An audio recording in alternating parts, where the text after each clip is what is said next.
और इस वक्त एक बड़ी खबर आ रही है। प्रधानमंत्री की मीटिंग में देर से पहुंचने पर ममता बनर्जी ने सफाई दी है। पीएम के दौरे के बारे में देरी से जानकारी मिली, ये कहना है ममता बनर्जी का। ममता बनर्जी ने कहा, मेरा दौरे का कार्यक्रम पहले से तय था, खराब मौसम की वजह से मैं देरी से पहुंची। एटीसी एयर ट्रैफिक कंट्रोल की तरफ से कहा गया, अभी प्रधानमंत्री का जो प्लेन है वो लैंड करना है, आप 20 मिनट बाद लैंड कर सकते हैं। प्रधानमंत्री के लैंड होने के बाद ये सफाई भी ममता बनर्जी ने कहा। पहले पीएम और सीएम की बैठक तय थी, ममता ने कहा। बाद में गवर्नर और विपक्षी दल के नेता को बुलाया गया। ममता ने सवाल भी उठाए कि तूफान प्रभावित ओडिशा का दौरा भी प्रधानमंत्री ने किया, वहां पे विपक्षी दल के नेता को क्यों नहीं बुलाया गया। गुजरात भी गए थे प्रधानमंत्री नरेंद्र मोदी ताउते तूफान के बाद, तब वहां पर विपक्ष के नेता को क्यों नहीं बुलाया गया। पश्चिम बंगाल में ही मीटिंग के दौरान विपक्ष के नेता को क्यों बुलाया गया। बाहर जाने से पहले मैंने प्रधानमंत्री से अनुमति ली थी, मैंने कहा था प्रधानमंत्री से कि विद ड्यू रिस्पेक्ट सर, क्या हम जा सकते हैं, क्योंकि मुझे दीघा का दौरा करना है। प्रधानमंत्री ने हामी भरी और उसी के बाद हम बाहर निकले। When we reached there, we have seen that Prime Minister already reached there. So we said that when Prime Minister already reached there, we have to go to Digha and we are coming from too far. It is only because of Prime Minister to give him respect. We thought it is our duty to meet and after cyclone to submit our report. Then myself along with Chief Secretary Alapan Bandyopadhyay, he was traveling with me from the beginning. And it is not that first time I told him to visit with me because he is the head of the administration, so that he can have a look whatever happened there. So when we reached there, then they said us, you sit in a room. We are sitting there. After 10-15 minutes, we asked that please allow us to meet Prime Minister 1 minute.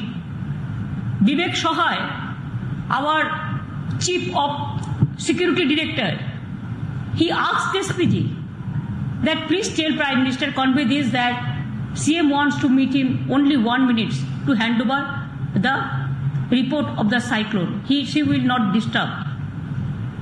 Then they said SPG, 1 hour का बाद बोलिए, अभी कुछ नहीं होगा। और देखिए, ममता बनर्जी की सफाई आई है, लेकिन सफाई के बाद भी सियासी तूफान जो पश्चिम बंगाल की राजनीति में उठा है वो थमने का नाम नहीं ले रहा। ममता के प्रोटोकॉल तोड़ने के बाद अब बवाल बढ़ गया है।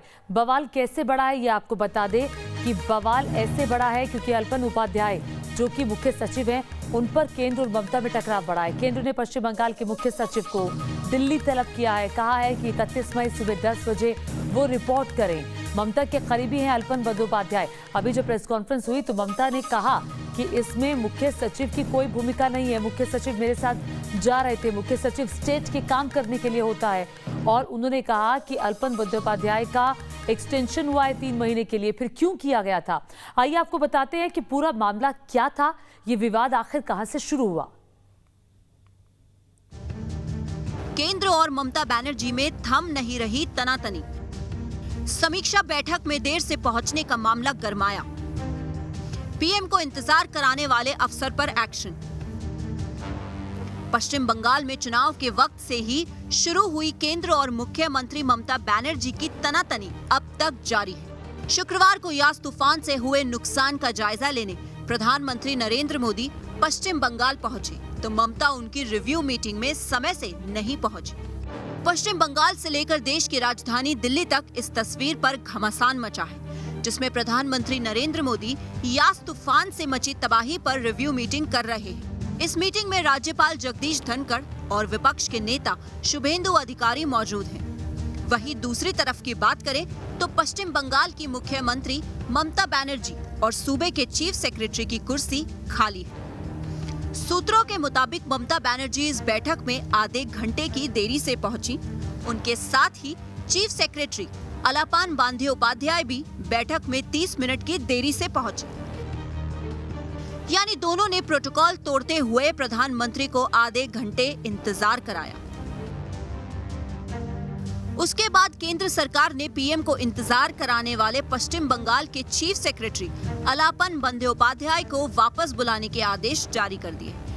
Department of personal and training ने इसके आदेश पर राज्य सरकार से गुजारिश की है कि उन्हें तुरंत रिलीव किया जाए। अलापन को 31 मई सुबह 10 बजे तक डीओपीटी दिल्ली रिपोर्ट करने के लिए कहा गया है।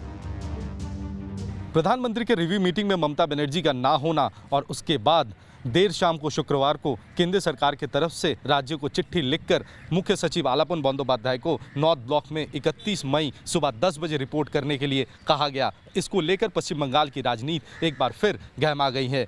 सूत्रों की माने तृणमूल कांग्रेस का ये कहना है कि आलापन बंदोपाध्याय खासकर वो करीबी है ममता बनर्जी के और वो रिव्यू मीटिंग में खुद भी नहीं थे, इस वजह से ये बदला केंद्र सरकार की तरफ से ले जा रही है। हालांकि केंद्र सरकार बीजेपी या फिर तृणमूल कांग्रेस की तरफ से इस बारे में कोई भी बात करने को इस समय तैयार नहीं है। बताया जा रहा है कि ममता बनर्जी रिव्यू मीटिंग में शुभेंदु अधिकारी को बुलाए जाने से नाराज थी। बैठक में देर से पहुंची ममता बनर्जी तूफान से जुड़ी रिपोर्ट सौंपकर मीटिंग रूम से बाहर निकल गई। ममता बनर्जी के इस रवैये पर बीजेपी ने कड़ी आपत्ति जताई है। बीजेपी अध्यक्ष जेपी नड्डा ने ट्वीट किया, जब प्रधानमंत्री नरेंद्र मोदी तूफान यास के मद्देनजर पश्चिम बंगाल के नागरिकों के साथ मजबूती से खड़े हैं, ऐसे में ममता बनर्जी को भी लोगों के कल्याण के लिए अपना अहंकार अलग रखना चाहिए। पीएम की बैठक से उनकी अनुपस्थिति संवैधानिक लोकाचार और सहकारी संघवाद की संस्कृति की हत्या है। नरेंद्र मोदी सहकारी संघवाद के सिद्धांतों को बहुत पवित्र मानते हैं। लोगों को राहत देने के लिए पार्टी की परवाह किए बिना सभी मुख्यमंत्रियों के साथ सक्रिय रूप से काम कर रहे हैं। ममता बनर्जी की ऐसी सियासत एक बार फिर बंगाल के लोगों को परेशान करने लगी है। रक्षा मंत्री राजनाथ सिंह ने भी ट्वीट कर ममता बनर्जी पर वार किया। पश्चिम बंगाल का घटनाक्रम स्तब्ध करने वाला है। मुख्यमंत्री और प्रधानमंत्री व्यक्ति नहीं, संस्था हैं। दोनों जनसेवा का संकल्प और संविधान के प्रति निष्ठा की शपथ लेकर दायित्व ग्रहण करते हैं। आपदा काल में बंगाल की जनता को सहायता देने के भाव से आए हुए प्रधानमंत्री के साथ इस प्रकार का व्यवहार पीड़ादायक है। जनसेवा के संकल्प और संवैधानिक कर्तव्य से ऊपर राजनीतिक मतभेदों को रखने का ये दुर्भाग्यपूर्ण उदाहरण है, जो भारतीय संघीय व्यवस्था की मूल भावना को आहत करने वाला है। ममता बनर्जी के इस तेवर पर सीपीएम की ओर से भी बड़ा बयान आया। देखिए, क्या सच है नहीं है मैं नहीं कह सकती हूँ, लेकिन हाँ ये ज़रूर है कि दोनों की ईगो की क्लैश में, दोनों की घमंड की क्लैश में बंगाल की जनता का नुकसान नहीं होना चाहिए। पीएम के प्रोटोकॉल तोड़ने को लेकर ममता बनर्जी विवाद में आ गई, जिसके बाद ममता बनर्जी ने ट्विटर के जरिए सफाई दी। कहा, हिंगलगंज और सागर में समीक्षा बैठक के बाद मैं प्रधानमंत्री से कलाईकुंडा में मिली और तूफान के बाद पश्चिम बंगाल की स्थिति से उन्हें अवगत करवाया। आपदा रिपोर्ट उन्हें सौंपी गई है। इसके बाद मैं अब दीघा में राहत काम की समीक्षा करने के लिए आगे बढ़ी हूँ। इससे पहले मुख्यमंत्री ममता बनर्जी प्रधानमंत्री को रिसीव करने के लिए भी एयरपोर्ट पर मौजूद नहीं थी। कोलकाता से तापस सेन गुप्ता के साथ टीम न्यूज नेशन। तो देखिए, इस पूरे घटनाक्रम के बाद ममता बनर्जी की प्रेस कॉन्फ्रेंस अब से कुछ ही देर पहले हुई, जिसमें ममता बनर्जी ने विस्तार से बताया कि क्या हुआ था, अपनी तरफ से सफाई दी। इसी पर बातचीत करने के लिए कोलकाता से हमारे साथ तापस सेन गुप्ता हमारे सहयोगी जुड़ गए हैं। साथ ही हमारे साथ वरिष्ठ पत्रकार एनके सिंह साहब भी मौजूद हैं। एनके सिंह साहब, सबसे पहले मैं आपके पास आना चाहूंगी। सर, आपने कभी इस तरह का कोई वाकया देखा है कि प्रधानमंत्री के साथ मुख्यमंत्री कभी प्रधानमंत्री की मीटिंग में इतनी देरी से पहुंचे और उसके बाद इतना सियासी बवंडर खड़ा हो जाए? वजह क्या दोनों तरफ से अहम का टकराव है या कुछ और वजह नजर आती है?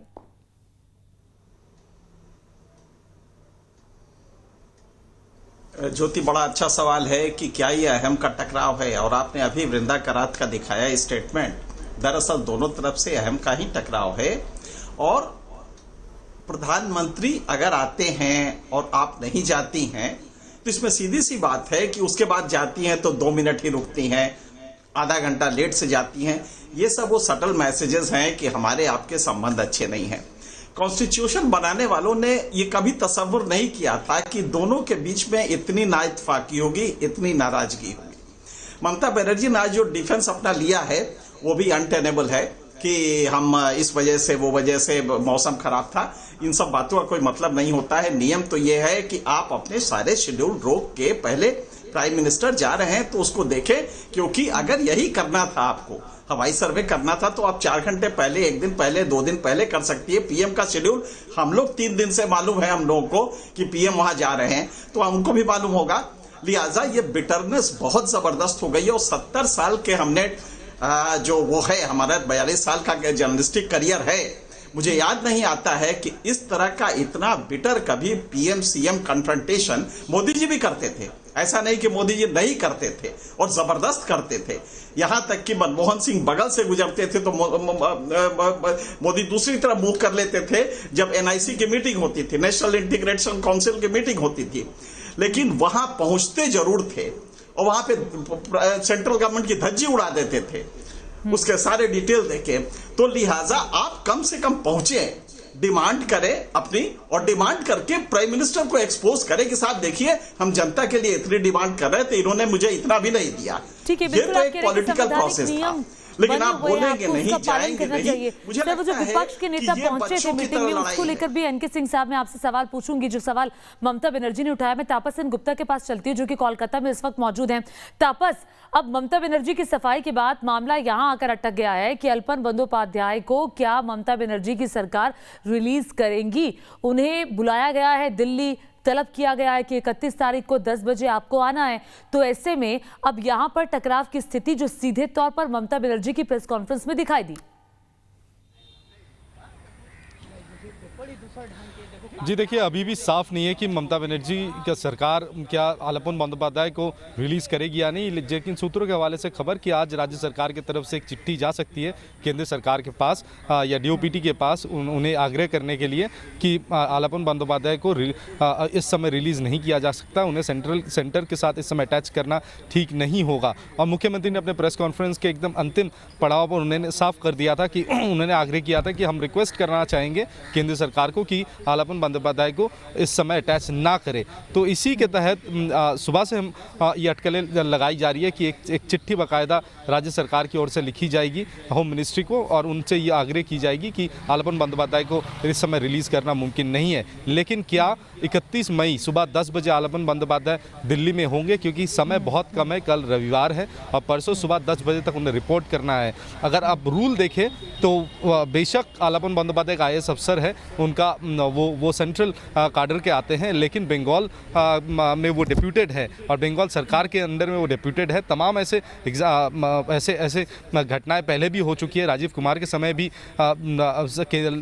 सेंट्रल गवर्नमेंट की तरफ से उन्हें दिल्ली अटैच करने की बात की गई थी, उन्हें बाकायदा कई बार चिट्ठी लिखकर रिपोर्ट करने की बात की गई थी, लेकिन ममता बनर्जी ने उन्हें रिलीज़ नहीं किया था। अल्पन बंदोपाध्याय क्या वो जाएंगे और अपने वहाँ पर जाके हाजिरी देंगे सुबह 10 बजे? इस समय बोलना मुश्किल है, लेकिन उनका ना जाना ही बहुत आम माना जाएगा, क्योंकि राज्य सरकार ने अपना रवैया एकदम साफ कर दिया कि वो नाखुश है। इस समय तो वो लोग आग्रह कर रहे हैं, लेकिन जो कानून कहता पहुंच जाएगी, देखना होगा कि क्या प्रतिक्रिया अब वहां से आती है, दिल्ली से आती है, उस पर नजर बनी रहेगी। लेकिन एनके सिंह साहब, सवाल एक और खड़ा होता है जो ममता बनर्जी ने उठाया, वो ये कि उन्होंने कहा कि देखिए गुजरात भी गए प्रधानमंत्री नरेंद्र मोदी जब ताउते तूफान आया था हवाई सर्वेक्षण करने के लिए, वहां तो मीटिंग में उन्होंने विपक्ष के नेता को नहीं बुलाया। उड़ीसा भी गए, वहां भी विपक्ष के नेता को नहीं बुलाया, लेकिन पश्चिम बंगाल में ही विपक्ष के नेता शुभेंदु अधिकारी को क्यों बुलाया? इस पर कहीं ना कहीं उनकी नाराजगी साफ थी।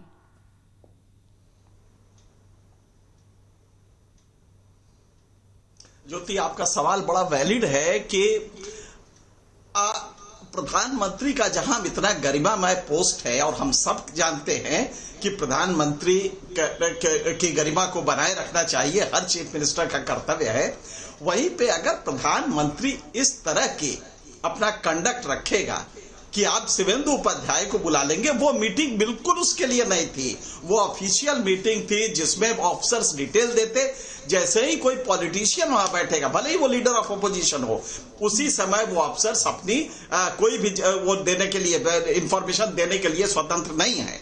ये सिंपल प्रोटोकॉल आपने ब्रेक किया कि शुभेंदु अधिकारी को, ये ऑल पार्टी मीटिंग नहीं। आपने एनके सिंह साहब अपने जर्नलिस्टिक करियर में आपने कभी देखा है कि इस तरह की कोई ऑफिशियल मीटिंग हो, उसमें विपक्ष के नेता को बुला लिया गया हो ऐसी मीटिंग्स के लिए? कभी नहीं, कोई प्राइम मिनिस्टर ये नहीं करता। और सबसे बड़ी बात है कि अगर ये ऑफिशियल मीटिंग है तो चीफ मिनिस्टर का प्रेरोगेटिव है कि वो किसको बुलाएगा, और कम से कम नॉन ऑफिशियल पॉलिटिशियन को तो बिल्कुल नहीं बुलाएगा। वरना वो IAS कह सकता है, जो रिपोर्ट प्रस्तुत कर रहा है वो कह सकता है साहब यहाँ कोई पॉलिटिशियन बैठा है, हम इनके सामने ये रिपोर्ट नहीं देंगे because they are secret reports. ये कह सकता है। लिहाजा आपने ब्लंडर किया है शुभेंदु अधिकारी को बुला के, पीएमओ ने ये एक ब्लंडर किया है शुभेंदु अधिकारी को बुला के, ये नहीं करना चाहिए। दूसरा, बिटरनेस कोई एक तरफ से थाली थोड़ी, एक हाथ से ताली नहीं बजती है। आपने जैसे ही शपथ हो रहा था उस समय सीबीआई भेज के गवर्नर ने परमिशन दिया, और जो लोग उस पार्टी में थे वो मिनिस्टर बन रहे थे उनको तो आपने केस इनिशिएट कर दिया, लेकिन जो आपके पार्टी में आ गए हैं उनके लिए सारी छूट थी, शुभेंदु अधिकारी से लेके सारे लोग छूट गए, क्योंकि उनको स्पीकर ने परमिशन नहीं दिया।